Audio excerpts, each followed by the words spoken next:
I don't know. Imagine it, like information just skipping your brain and goes out from the other side. It's actually funny, but when boomer teachers overuse it, it becomes this cringe phrase.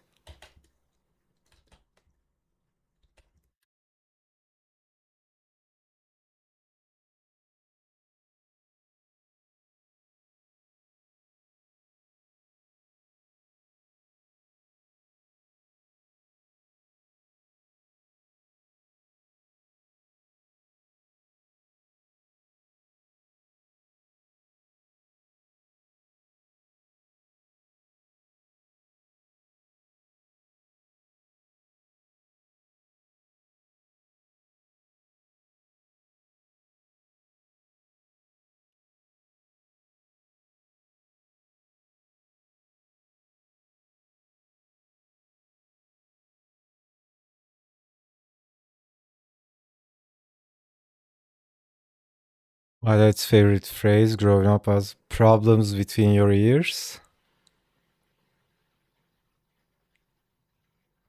Problem is in between your ears. But dad, I broke my leg. Meh, problems between your ears.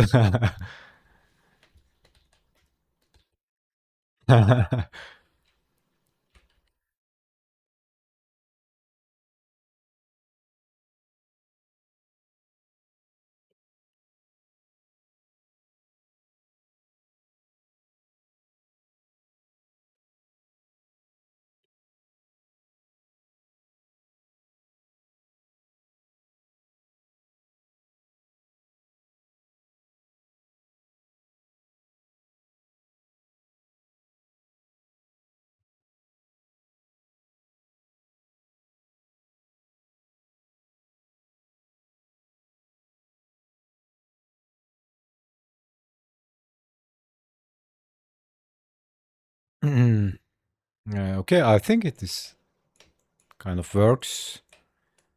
Rest, I can compensate with some background paint strokes, brush strokes. At some point, I was sketching a uh, baby dinosaur running here, but I don't know.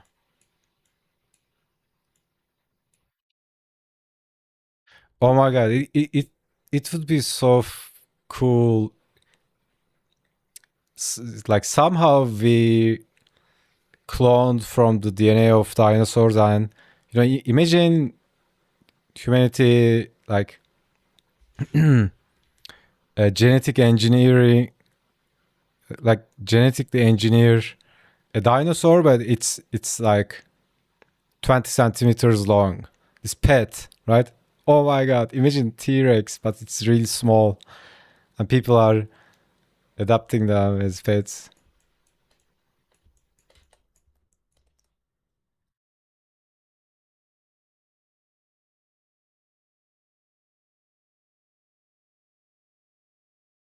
Well, I really think it's not impossible.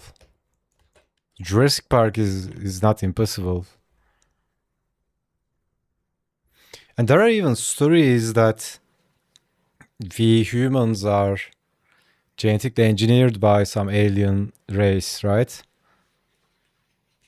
Like Anunnakis, the ancient Anunnakis, and all those stories. It's crazy if you think about it. There was like it was even in one of the alien movies, uh, Prometheus. Yeah, that was crazy. Isn't there a company that can already clone mammoths? Really? I wouldn't be surprised. Like, it's crazy. And with AI developing like crazy, I think shit's gonna go insane really, really soon. I remember reading some big kerfuffle online about this. Yeah, I wasn't surprised.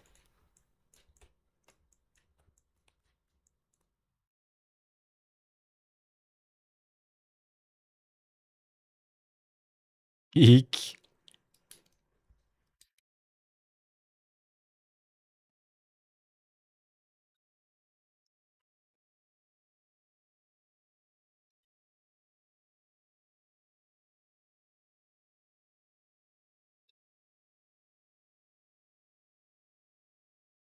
They are still working on it. Target date 2028. Oh my god. I mean, as an experiment, it's awesome. But like, imagine no one is asking, what are we gonna do with the mammoth?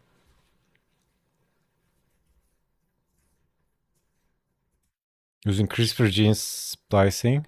Obviously, there is no surviving mammoth DNA.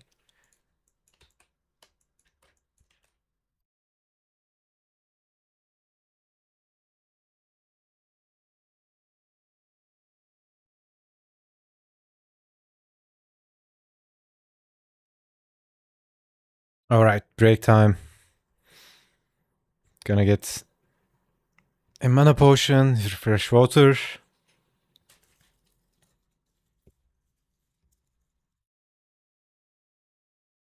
They are basically making hypercode resistant agent elephants, assuming that gets close to mammoths.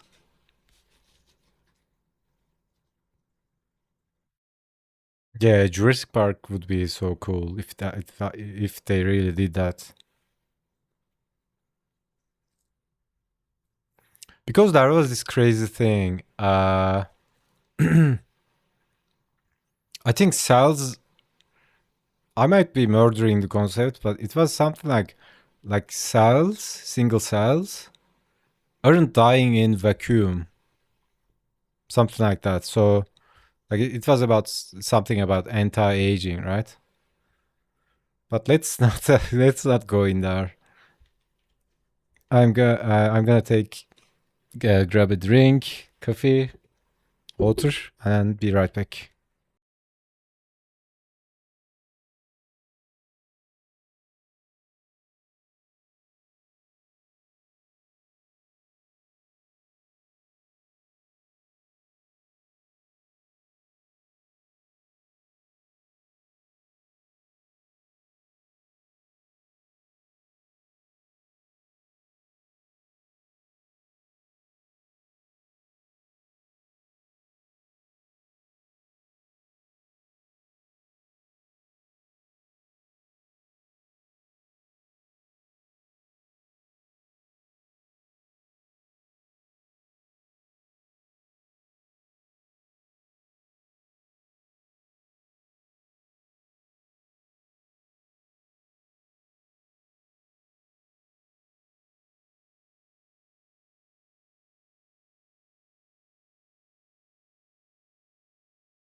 All right. Dude, this already feels like Inktober. Mm, uh, what you been drawing recently? Okay, doing the editing. Can I show on Discord? Show me too. Show us.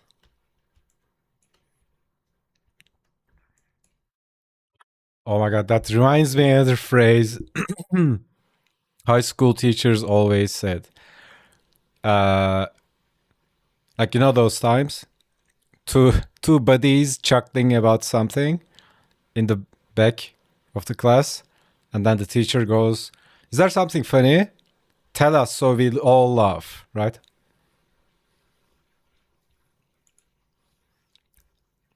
Haven't seen anything in a long time since I took that long hiatus.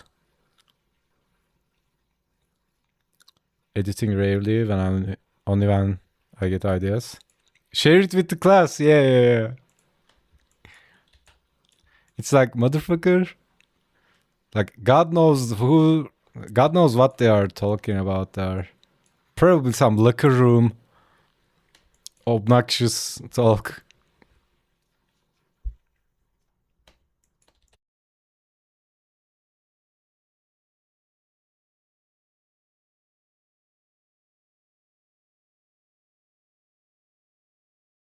Okay, I think the ink was the nice little Sharpie. I inked this with nice little Sharpie, but the old pencils or that pencil.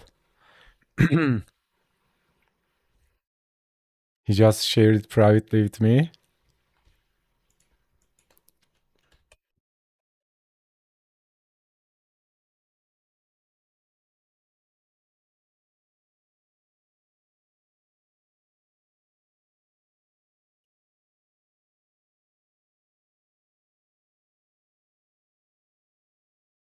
I'm checking Discord. No messages from Kib. Yeah, I love the butt lady.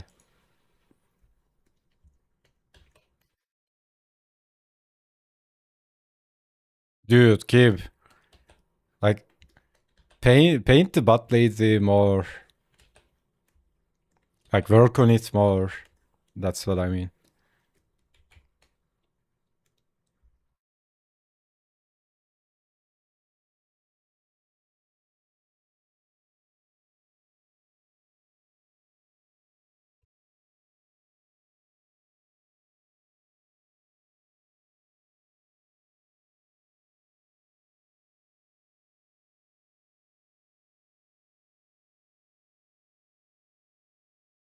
I was talking about that one. Yeah, that's really cool. I still have it on my desktop.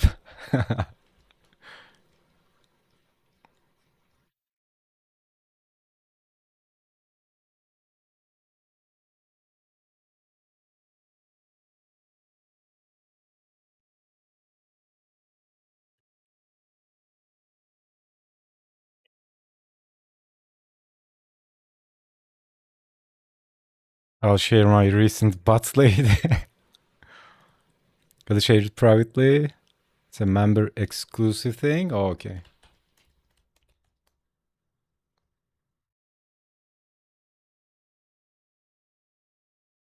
And he immediately Kib posts it on Twitter, right?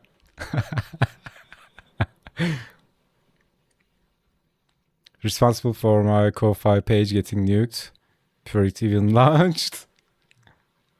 I also have an X Verapos, yeah.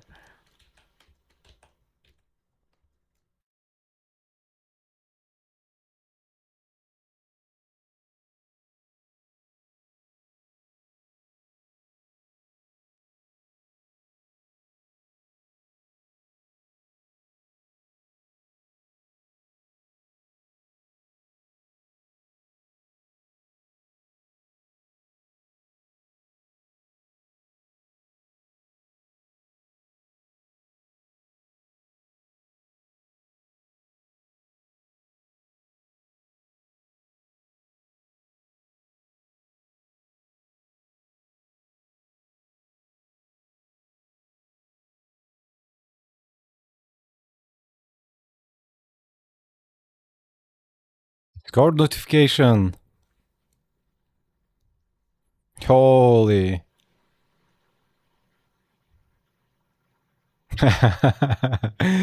And the keyhole. That's crazy.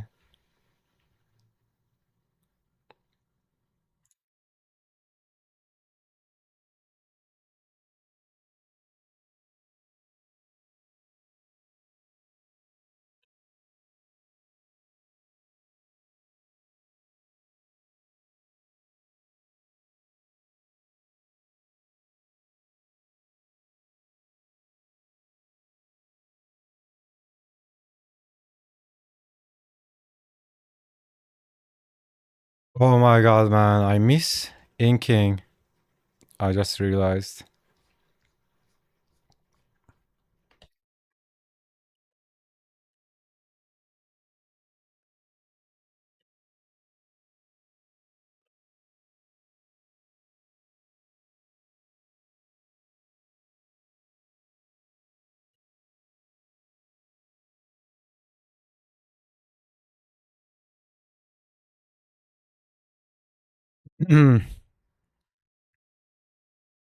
Wondering the classic pinup genre? Yeah.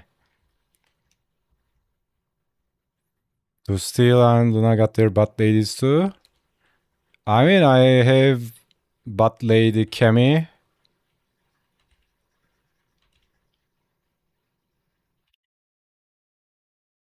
Let's see if I can pull it up, find it.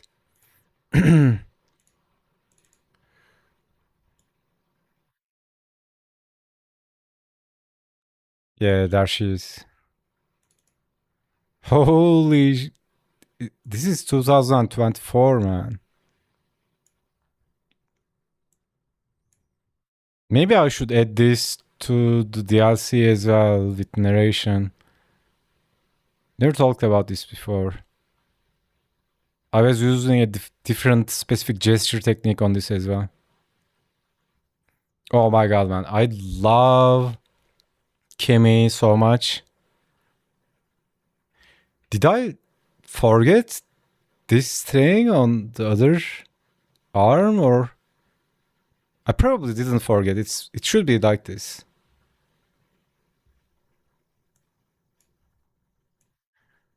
I mean that's my best, the closest to butt lady. I mean I used to draw lots of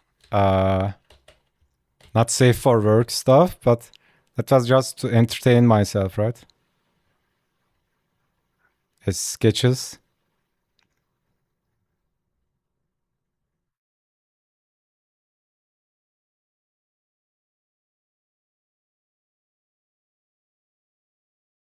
I think what you sent, TK, that's exactly how I would do it, right? I don't like it to be like a jerk off material, but there's this playful, not safe for work sweet spot, right? If I did it, I would do it like that.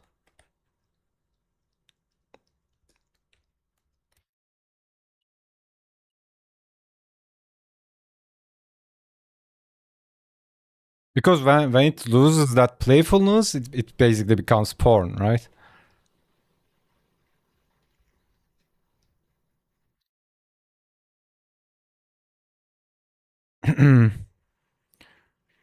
Wait, are you guys still doing the campfire project? Oh, that's long dead. I was really hyped for that.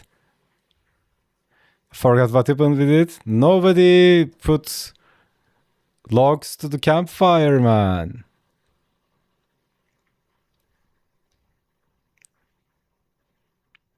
Maybe desynced over. I don't know.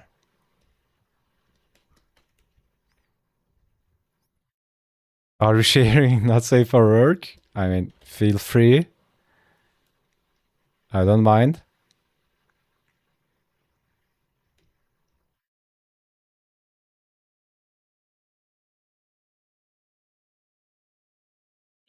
Kimmy is so good. That's how I was introduced to Steel and Steel. Really? That stream was when you first meet me?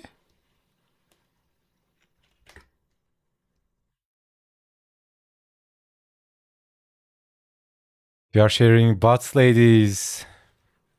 It's not filthy. Yeah, exactly. Suggestive. It's completely okay in my opinion to be suggestive.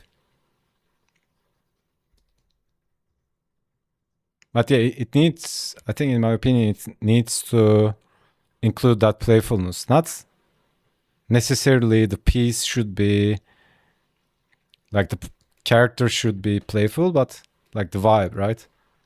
You can sense that intention, right?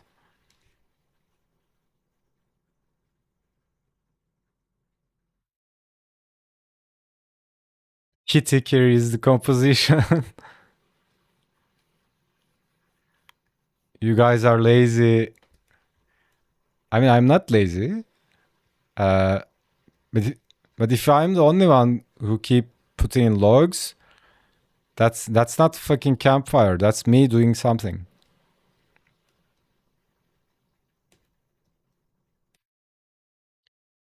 And I remember so many times saying to Luna and TK, like, yo, just do something. Just open it up. Put a couple lines in. And then it died. Brought up the campfire in Luna's stream last week.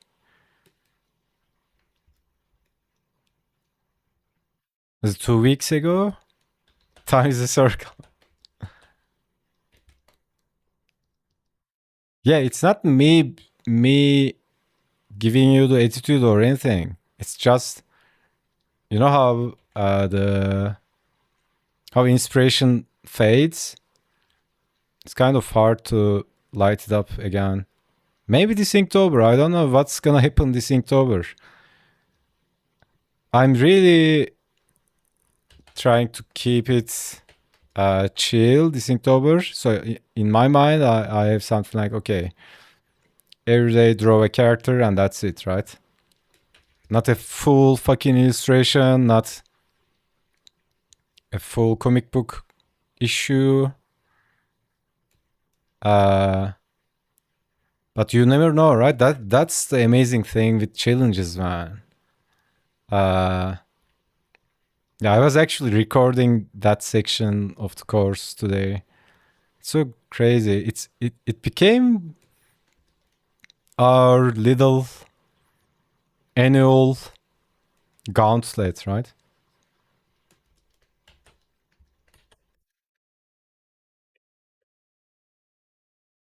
And it always you get so much momentum.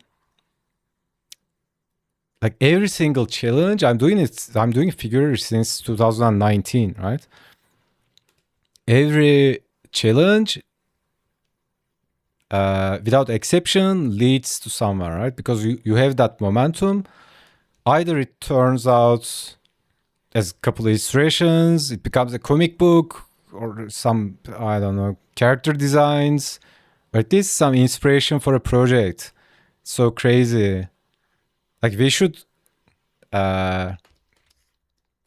slip some more challenges in between, right? So we have February, we have October, and maybe June or July. We should do something else.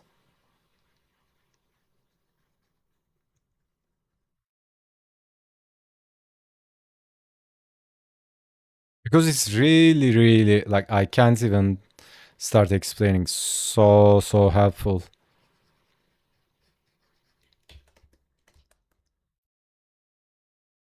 In terms of, artistic growth and all that, the developing skill.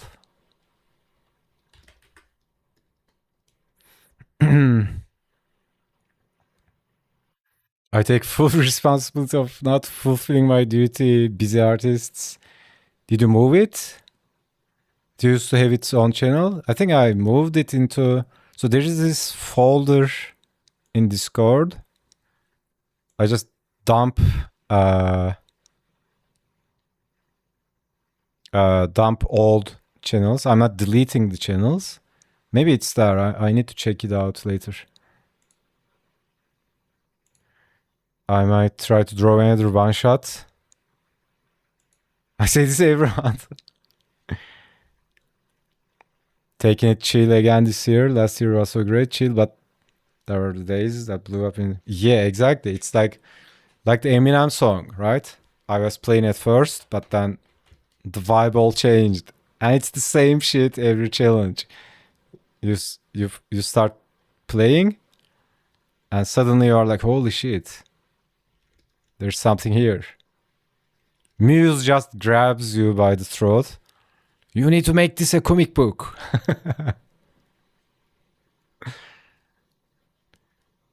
Honestly, that's so brutal. I'm not gonna bullshit anyone. It's really brutal because like it's a 30-day challenge, right? At first there's this hype.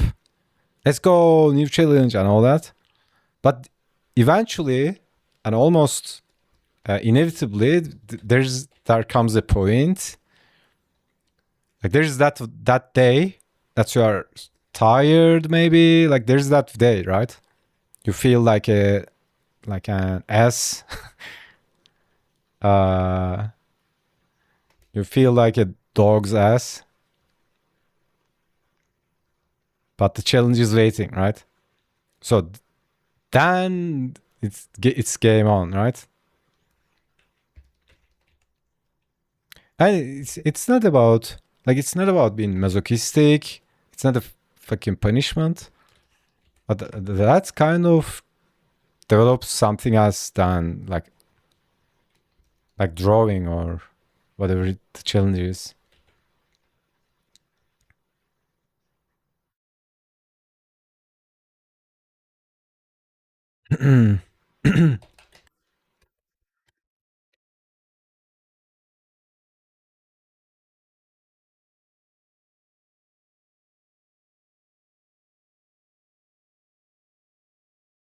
It's crazy. Even dreamed my plot.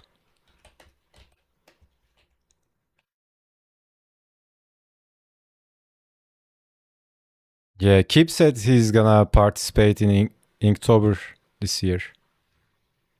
He promised me. And he said if I skip even a single day, I will give you my Lambo.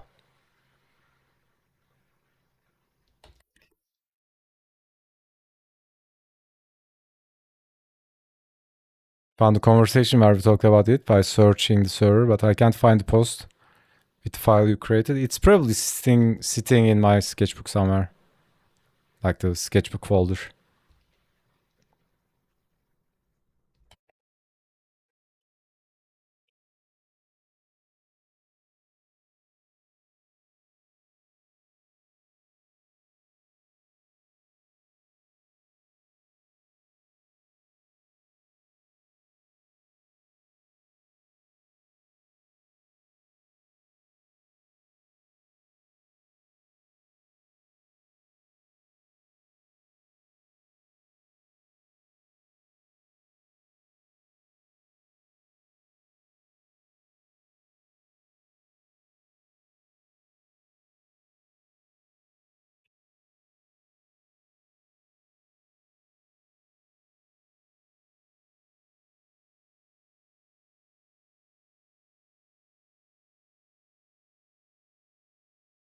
Both my Lambo and Bugatti.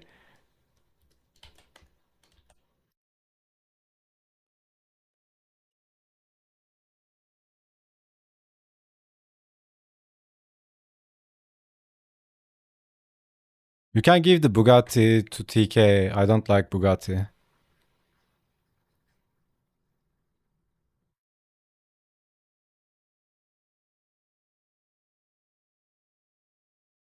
I'm not saying Luna because I know Luna doesn't like cars.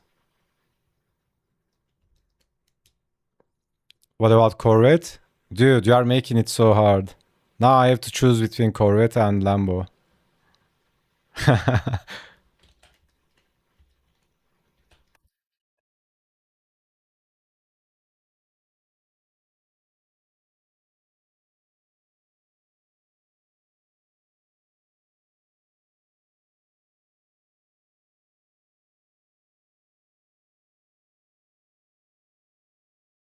Yeah, I was actually remember I showed you uh the Batman manga, Luna.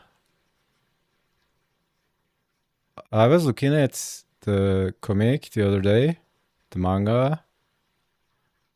Maybe I can experiment with that kind of inking because it's not all black and white, right? Some places it's like using different brushes and different effects. Sometimes it's fading, sometimes it's sprayed and all that stuff. Maybe something like that. So yeah, like I don't have a really dialed in plan. So and that's kind of nice.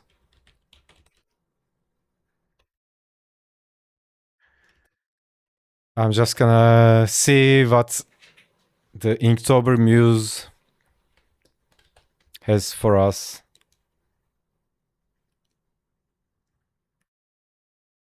I have a beautiful vintage bike for Luna. I can imagine Luna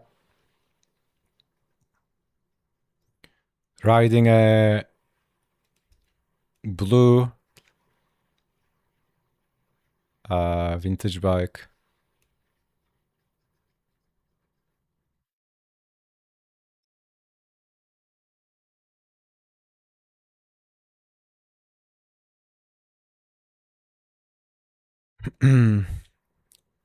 Powder blue Vespa. That's so classic.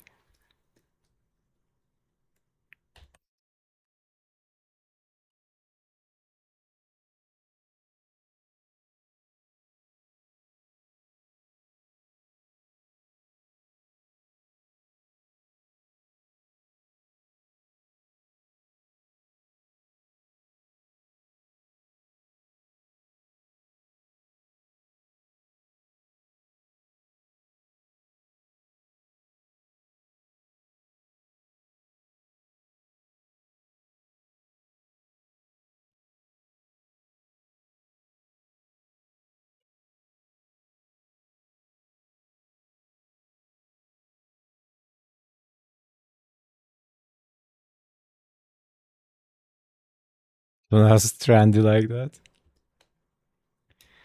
Have you seen the new? Is it Volkswagen microbus? The all electric remix. No, I haven't seen it.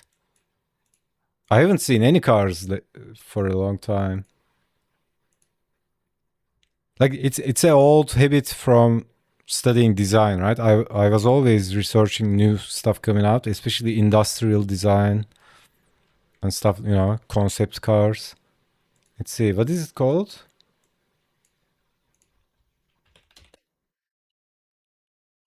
Volkswagen Microbus.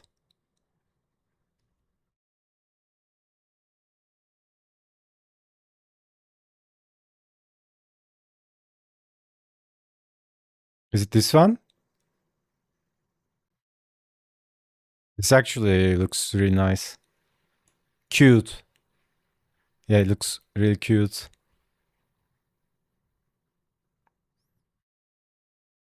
They've been real cool, but they kind of missed the mark. Yeah, it's nothing like the old one. Front is too angular, but not blunt nose like the original.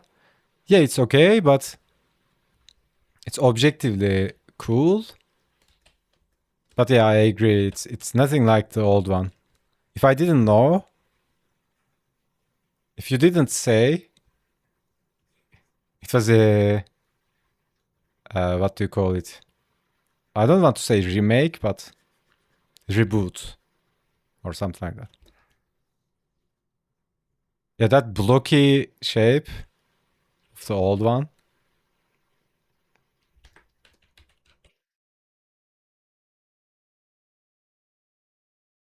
But I would take any German car any day. Without a second thought.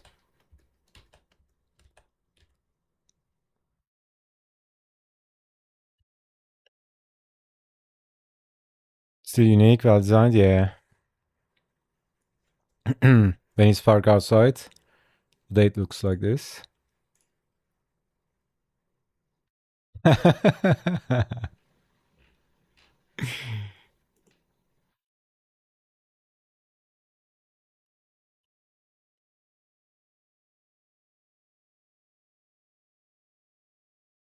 So I dare click on it.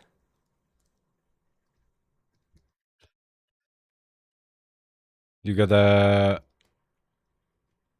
take the leap.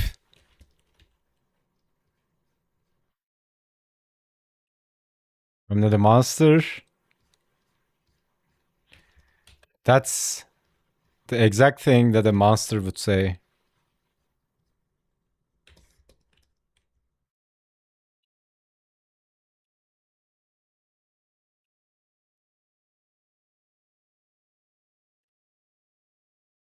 I'm not a bad person. You can trust me. You want candy? You know that overused scene in films? It's like some guy talks to the kid, and kid is like, I'm not supposed to talk to strangers. And then the guy goes, what's your name? Or he tells his name. I'm Joe, right? And then he says, I told you my name, so I'm not a stranger.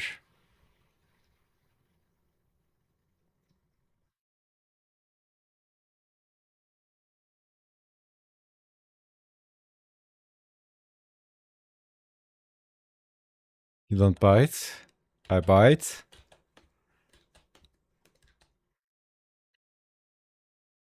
Classic, yeah. Some, like, even the most, what do you call it? Like, creative stuff, when it's overused. Like, the one thing I can't just stand is, please. Like, it should be banned from filmmaking.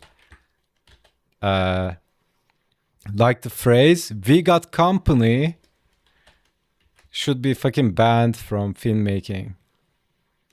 Like, really? Like, even ChatGPT can come up with something better.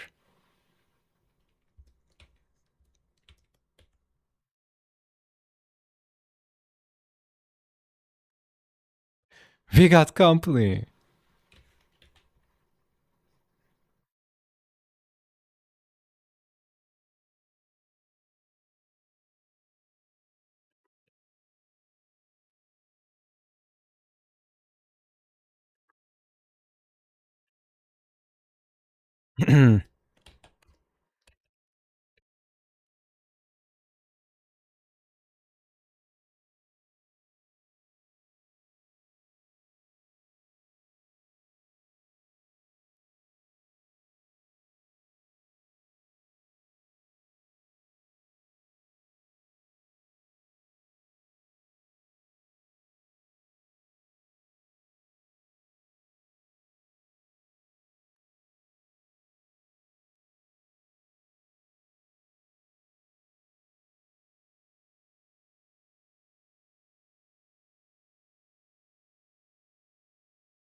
Also played this game recently.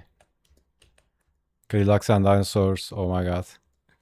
Like, every time when I play it, instant teleportation to childhood.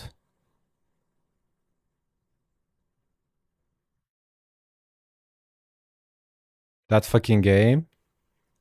Ate how many coins of me, or I had. So crazy. And to this day, I still can't finish the game with a single life. I mean, I'm not trying, but yeah. Because back in the arcade times, my strategy was save so much money so I can buy a lot of coins so I can beat the game. So the solution to problem the game is too hard was not play better. It was have more coins.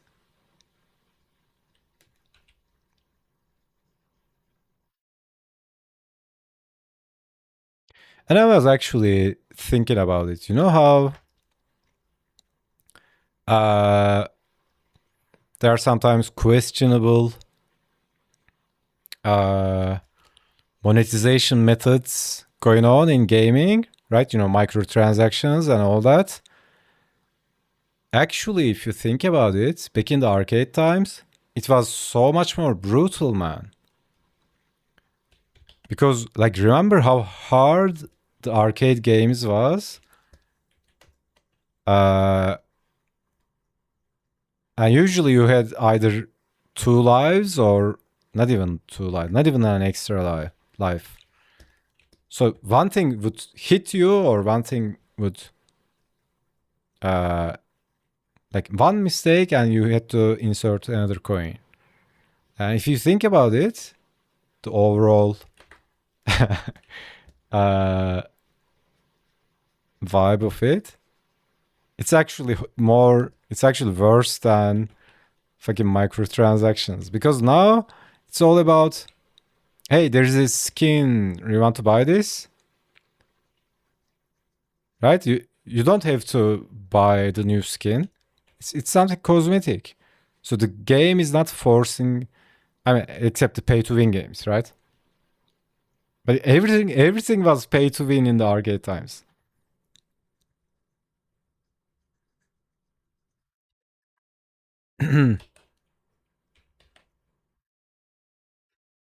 Their pay to play began, yeah. Pay to win, pay to play.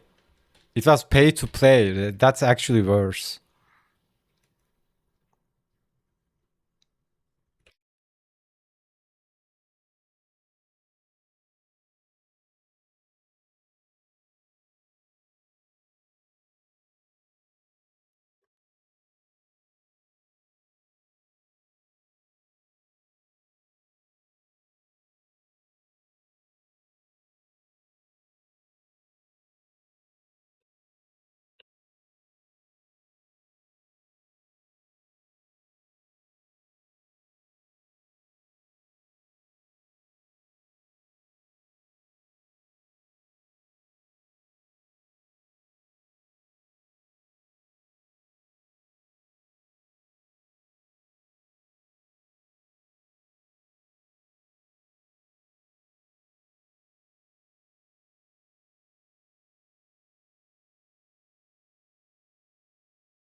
Feels so good to progress on this project. It's been sitting there for so long. It's not like holding real estate in my mind as a unfinished project, but because initially this was like the penciling practice.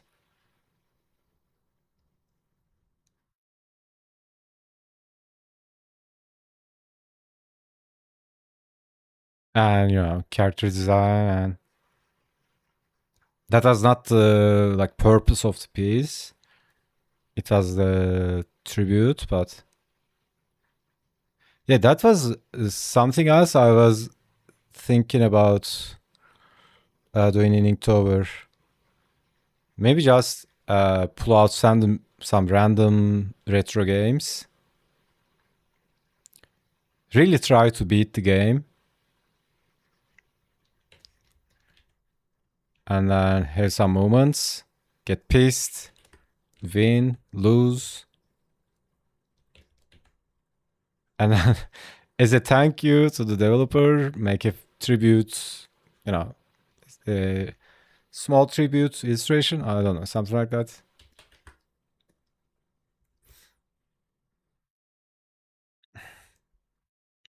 WoW. Thank God WoW is not pay to win. Yeah. I think that's a line Blizzard wouldn't cross. But then again, Blizzard is not really in control anymore, isn't it? It's Microsoft. But again, Microsoft is not a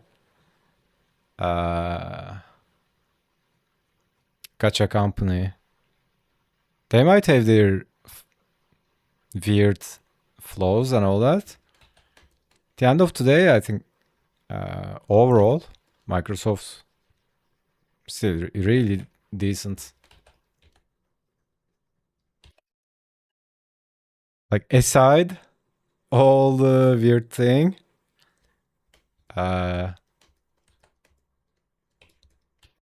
Microsoft Edge debating with you that you should make it your default browser, and then every update Copilot shows up again and like, you know, nags you about some shit.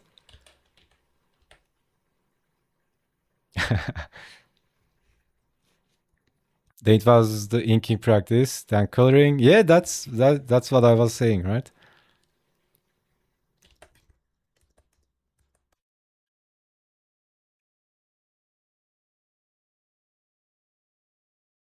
We pay monthly. Yeah, but it's honestly I never complained or even felt weird about paying monthly.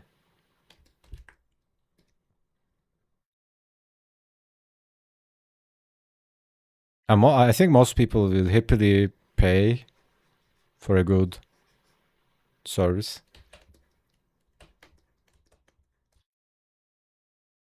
Because that's also important. Any MMO I played that's free to play, because entry is so open, the culture is so different, right?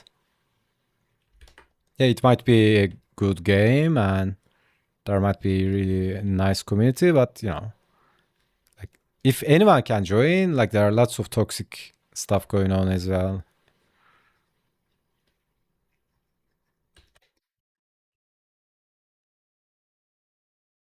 Like even I used to play WoW. Like you guys know I love Legion, right? I used to play Legion in private server after Legion. Like even private servers of WoW, oh my god, sometimes people get so crazy.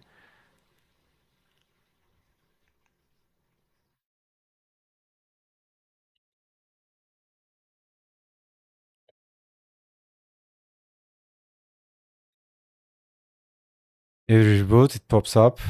Use me. Uh, I'm trying to remember what I was talking about. Oh, Microsoft Edge. Yeah.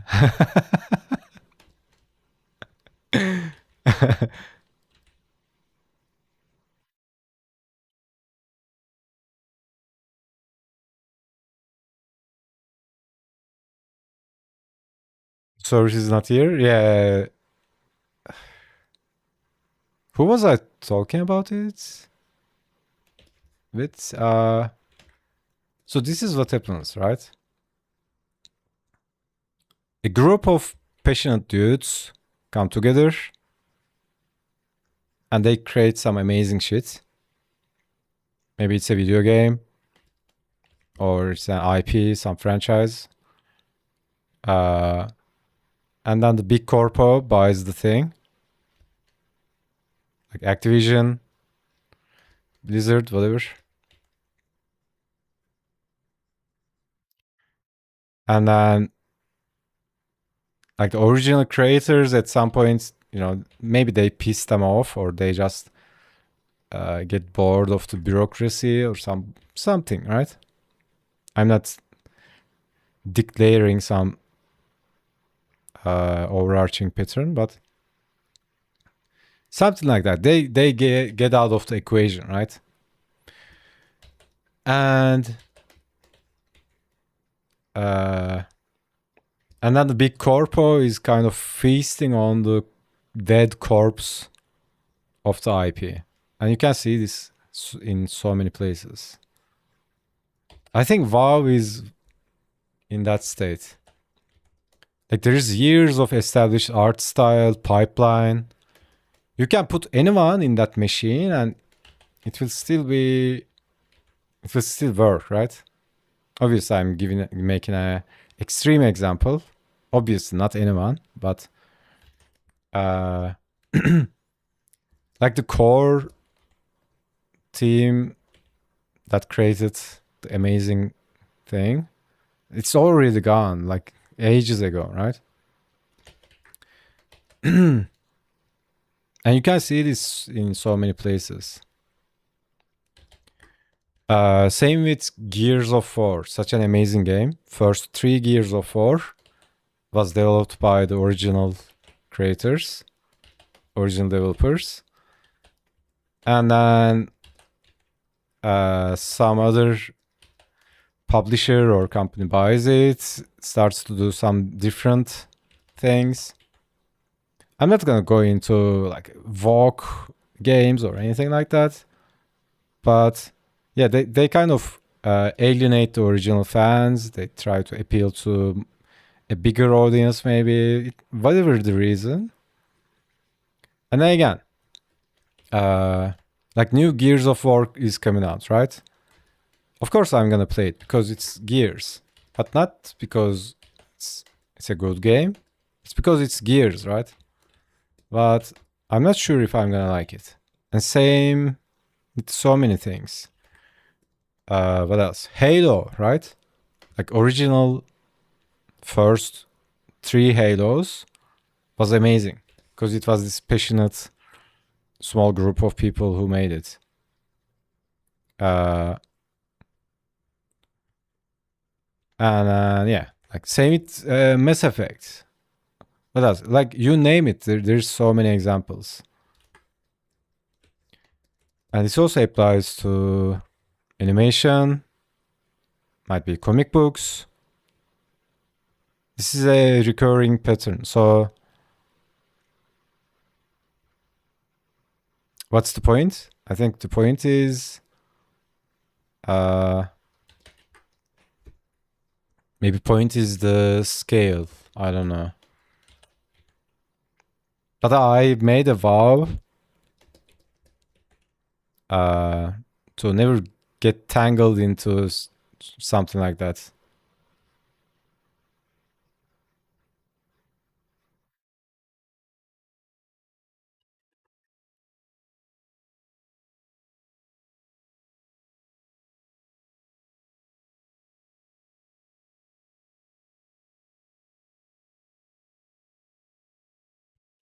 And yeah, I'm just thinking about it right now. You can also think about fast food, like McDonald's, right?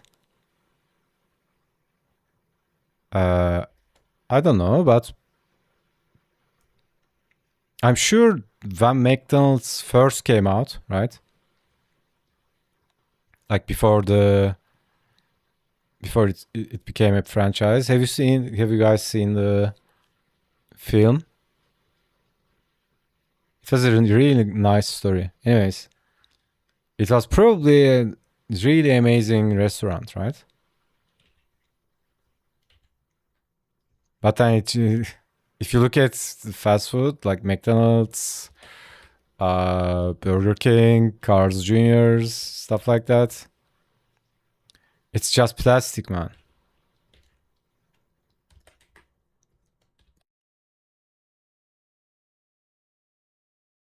Haven't seen it? Yeah, I'm really into those kind of films. I love watching success films and, you know, history of a really established something.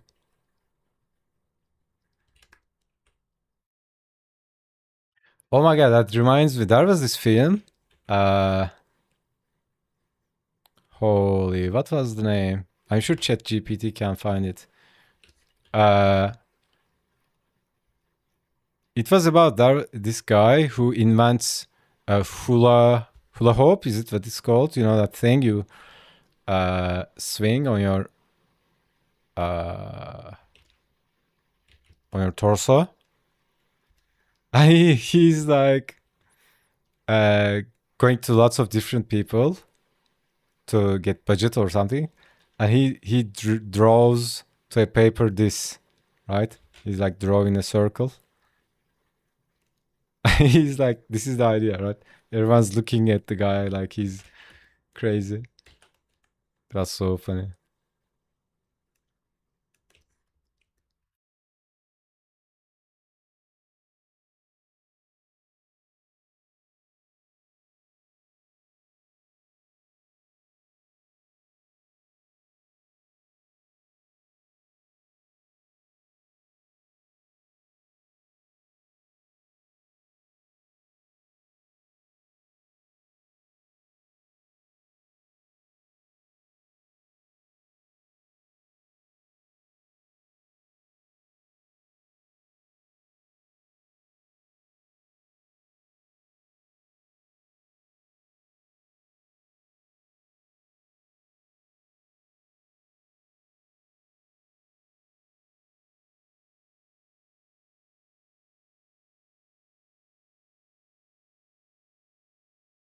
Also, that's also it's so weird. It's also kind of true personally as well, right? You develop a style maybe, and it's like the process of a teenager going through adolescence.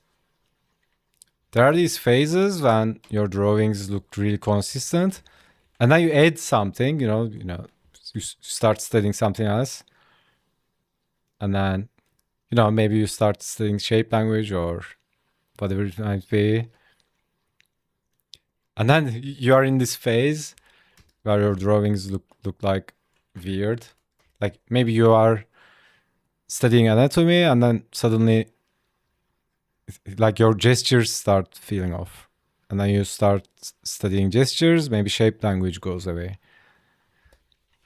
And sometimes, in a weird way, like the thing I was talking about, feasting on the corpse of an established thing.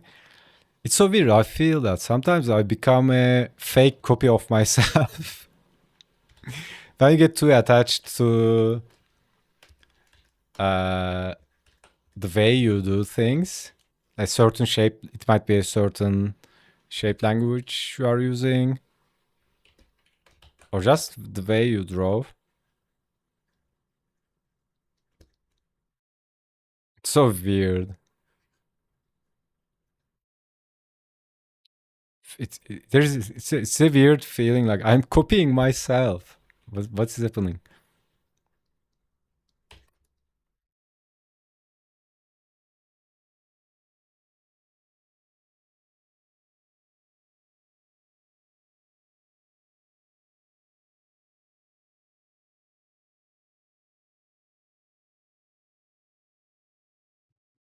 Of course, you can't relate because everybody fell asleep because of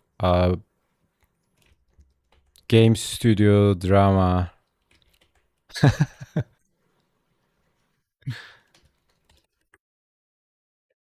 You know how uh, there are some topics that people get polarized about, like being a vegan or some political movements, stuff like that. It's so funny how those kind of people try to convince you that it's the most important thing in the world. I'm like, dude, fuck off. I don't care if you are vegan or vegetarian. Do whatever you want. What do you want from me? Leave me alone.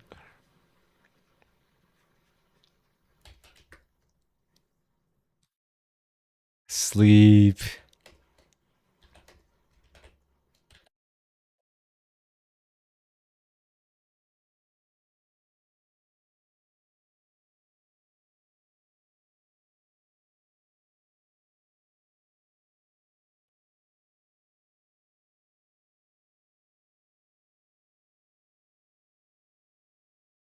No time for sleep. I sleep when I'm dead. Yeah, we don't have time to bleed, guys.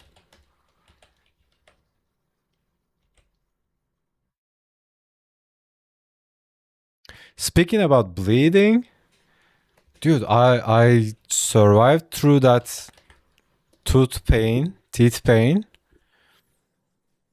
Oh my god, well, I like literally my mouth was trying to kill me. It was so intense. Uh but then I don't know. I think it was yesterday. You know how sometimes the shoe. So I did this stupid thing. Uh, I did a long run with the basketball shoes. Right. Usually I use my running shoes for running and basketball shoes for basketball and daily usage. Right. I had the basketball shoes on and I went for a run. And you know how the shoe sometimes pressure a part of your feet and then it rips the skin off, right? You get what I'm saying, right? So sometimes this is your feet, maybe, right? This is a funny feet. So this part, right? It pressures and then sometimes it rips the skin off and you know there is this cap, you rip that off, right? This hurts and all that. Dude, it's crazy. It ripped the first layer of skin and it ripped the second thick part of the skin. I have a hole in my feet and it hurts like crazy, dude. It's like a burn and bleeding and all that. Maybe it's because it's in a place that never happened before. Because in my hands, I have that all the time. When I was playing drums, when I was doing parkour, I always rip my hands off because, but it's used to. My hands are used to it, right? Oh my god, dude! I was crying from pain. I survived that teeth pain, and this hurts like crazy, man.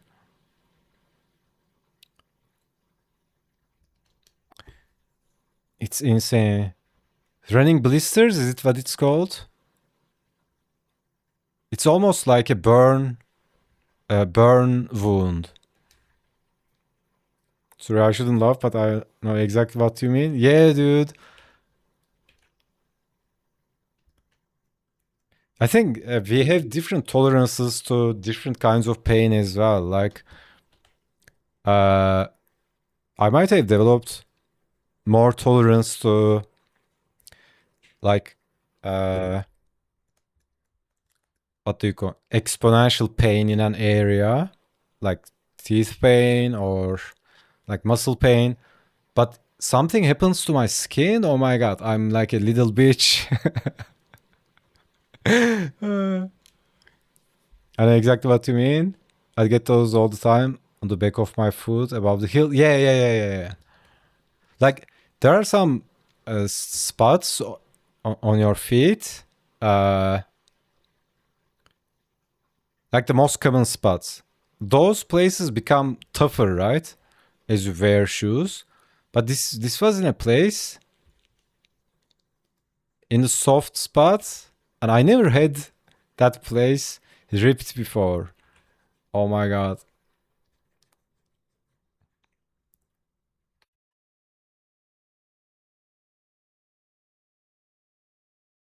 There the tongue of the heel would rub. Yeah, exactly. Burn a hole in your skin, rub the sock. Yeah, it's like sometimes it's on the heel, sometimes fingers, right? Like some part of it presses, but I never get it in the inside uh, arch of the foot. Oh my god, it hurts like crazy. I put a bandage on and then uh what do you call it? Uh I wrapped it with you know that first aid, first aid cloth, gas cloth, whatever it is called. I wrapped it like a couple times. Oh my god. Hmm.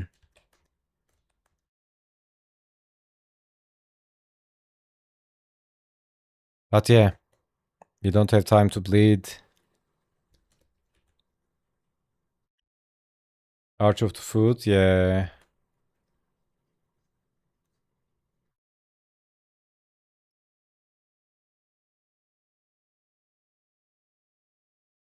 Yeah, burn. The burn pain is so crazy. And isn't it so insane that people would scare other people, uh, like religions and all that. You are gonna burn forever. Like, how brutal is that? Because when you burn your finger or something, how much it hurts. Imagine feeling that in your whole body forever. That's really crazy. It's like, believe this God or you are gonna burn forever. And then this guy in uh like 600 AC, poor guy just believes it, right? He doesn't want to fucking burn forever.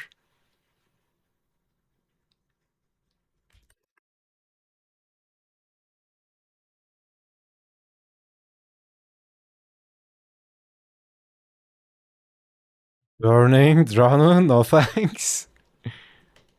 Is drowning that bad?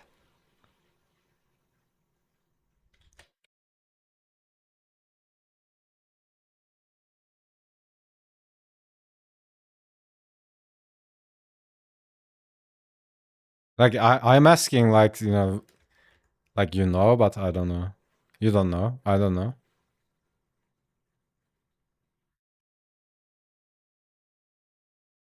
I prefer to go in any other way. I told you near drowning. Oh yeah. Yeah, near drowning. I remember. That was brutal. You too, Kib? Oh my god. I'm having FOMO. Tomorrow I'm gonna jump into the pool in the park.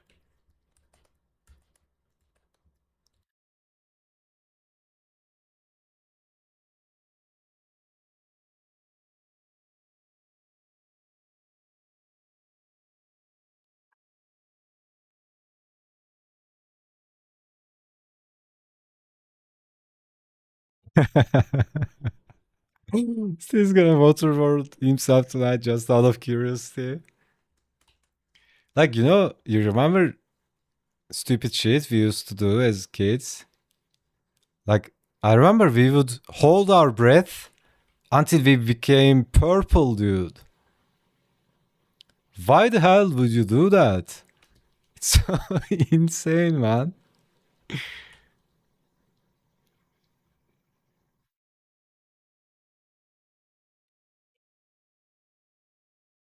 Like, we would race, like, who's gonna who will hold their breath longer, and we would turn purple, dude. Literally.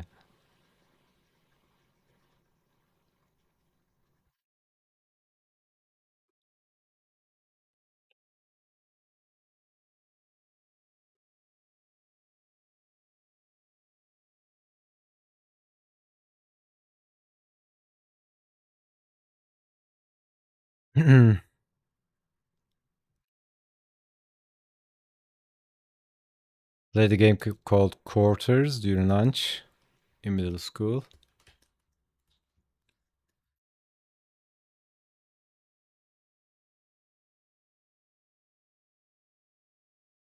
Is it a holding breath kind of game?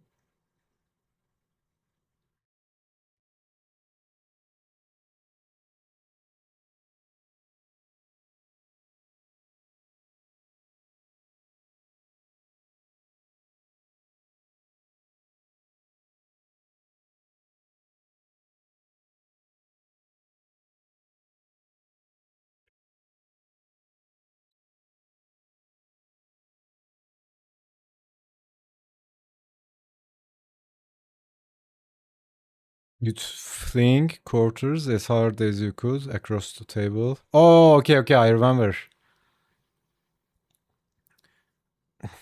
Yeah, I didn't know it's called quarters. Other person who pressed their on the table. Yeah, yeah, yeah, yeah, exactly. Started with blood.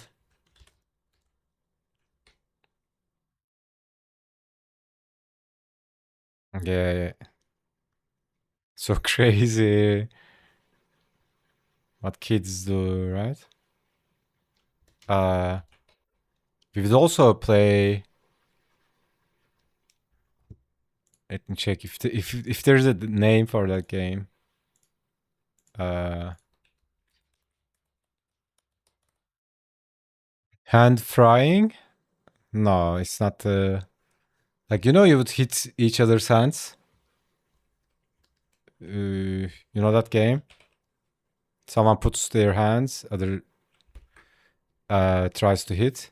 Dude, we would play that to death, dude. Oh my god. We would come back home. Our hands are not red. It was fucking purple.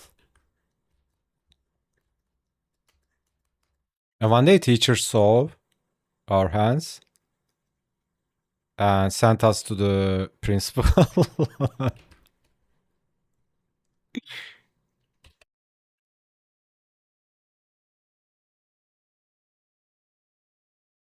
And if you whiffed, yeah, yeah, it was the other person's turn, yeah.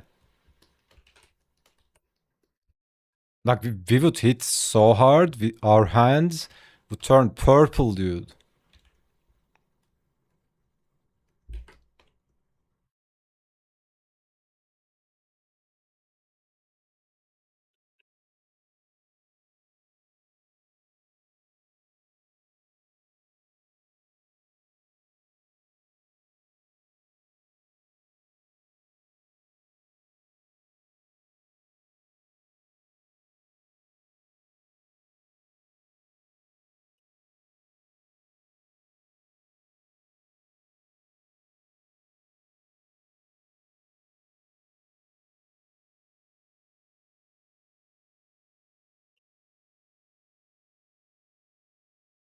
I never went to nurse's office once. It was so dumb.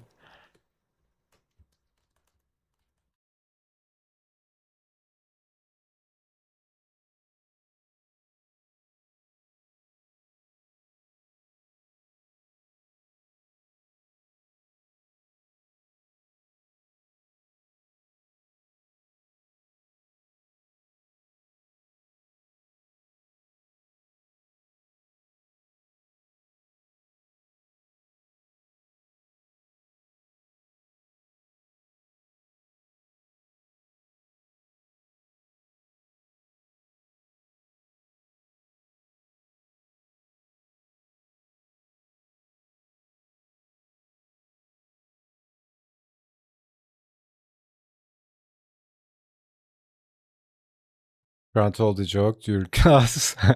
I choked on a piece. Hard candy, couldn't breathe, sitting there drinking warm water to melt it.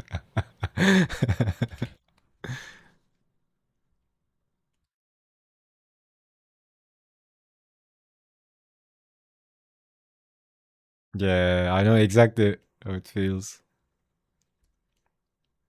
Like it's always that friend who make you laugh.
It was a duck-shaped piece of candy. You could see and feel the duck shape in my throat.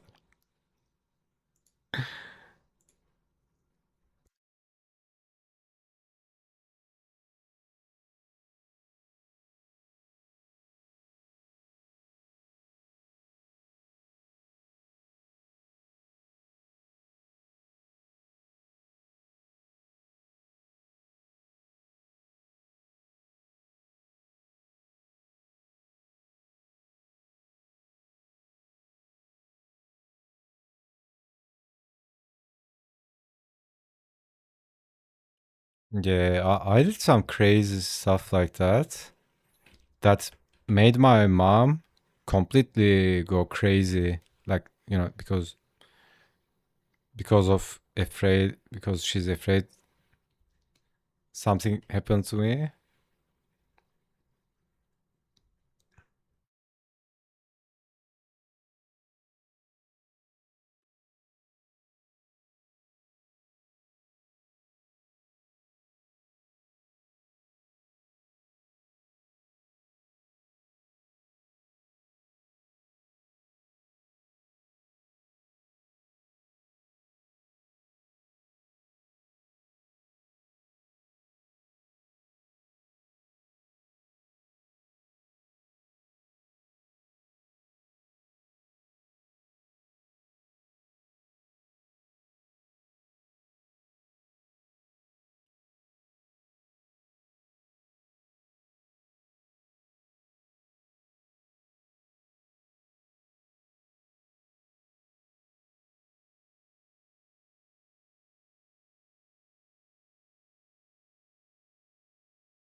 Yeah, I think that's yeah, I think that's okay.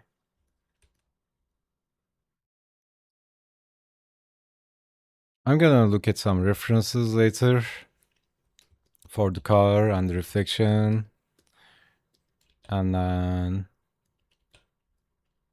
I'll probably start with some of the background and PCs, so it's no biggie if I mess it up. Honestly, I'm not sure about how to go. Maybe I can. Maybe I can.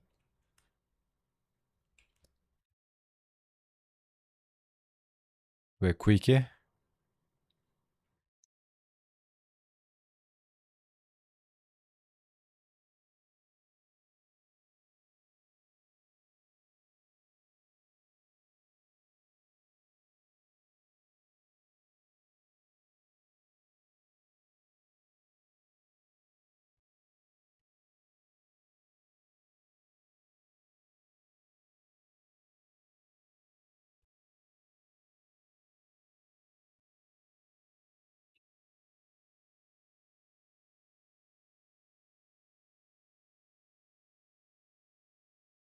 Even after all this stuff, this is so crazy. Yeah, it's probably gonna drive me crazy as well, in a good way.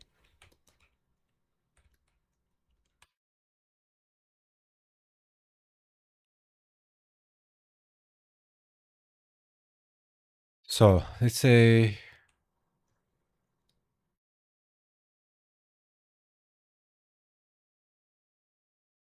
the skin, right?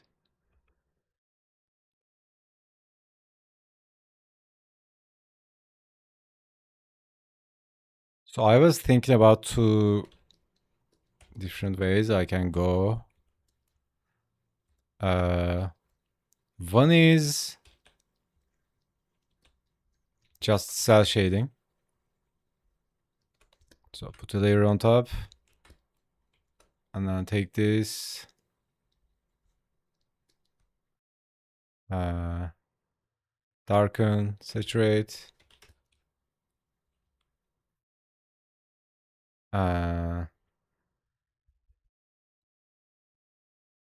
yeah, yeah.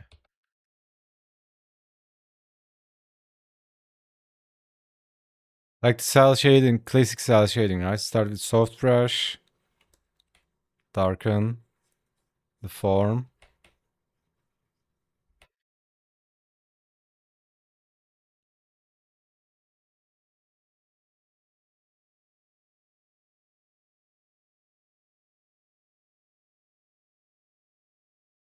and then do these couple passes, right? Like big forms, broad forms, and then maybe one step smaller, and then come in to a hard pass, maybe.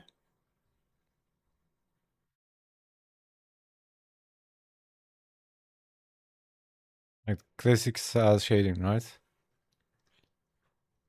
So one thing in my mind was this, maybe this, going like this, but then when I look at some of the blacks, I'm not sure how it's gonna turn out.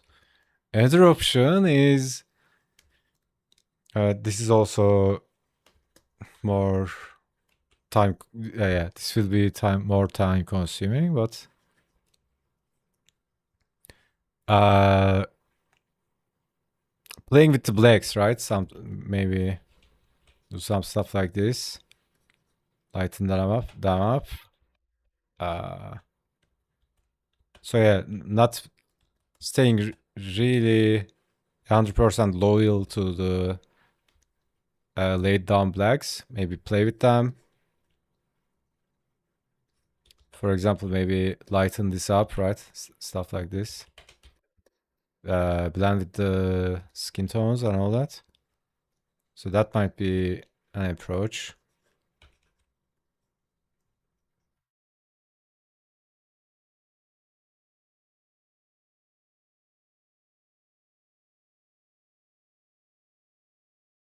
But yeah, it's actually really straightforward when you have the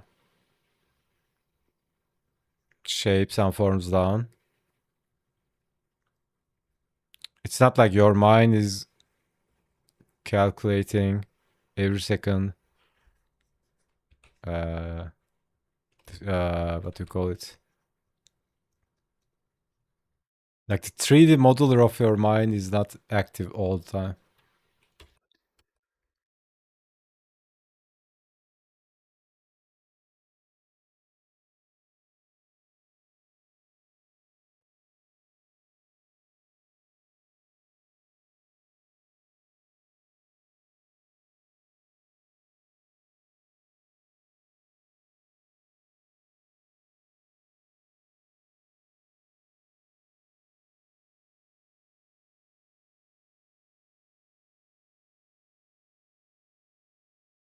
The another alternative that on my mind was that's actually the absolute uh,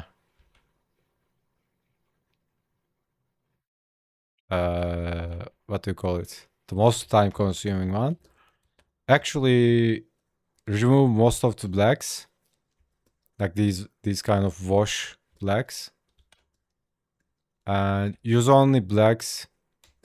Use blacks only in cast shadows, and then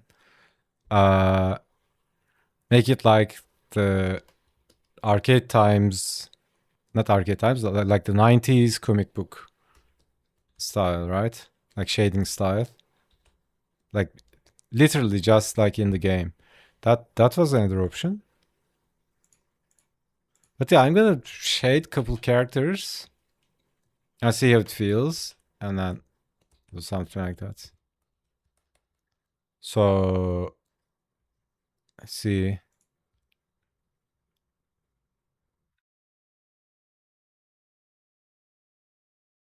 Uh, I can't even remember the costumes, and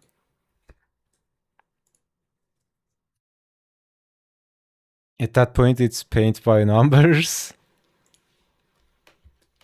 It's gonna be a nice practice. Dude, I don't remember.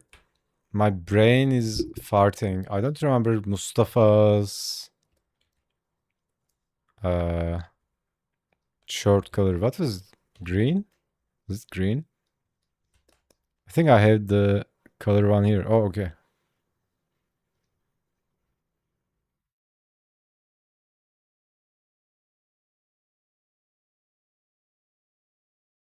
Yeah, yellow, green. Okay.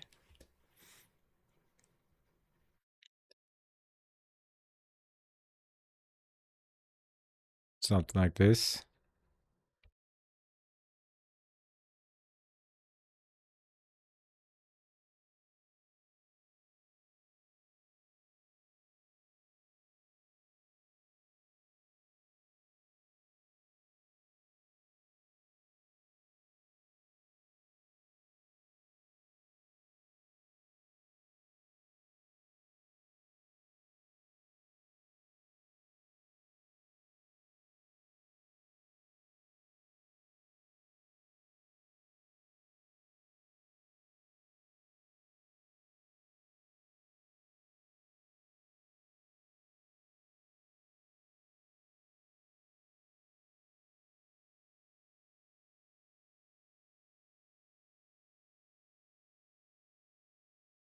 Yeah, I think I can make it work. Still not sure if black's gonna be too black. I don't know. But I can always come in and use them out. Even if I can just erase them.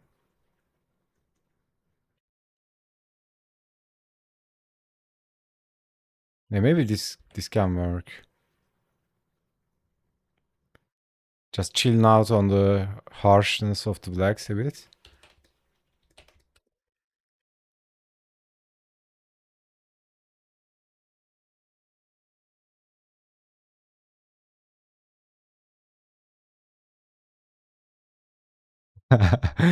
Actually, when I color it, Mustafa is looking really. He looks like a bad guy.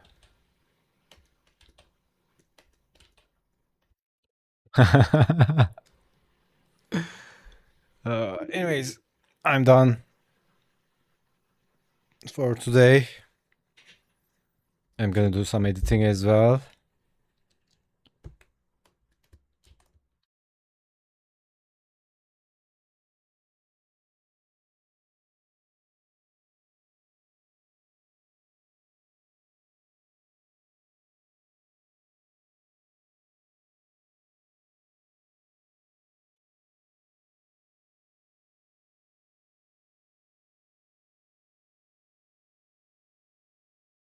Right on.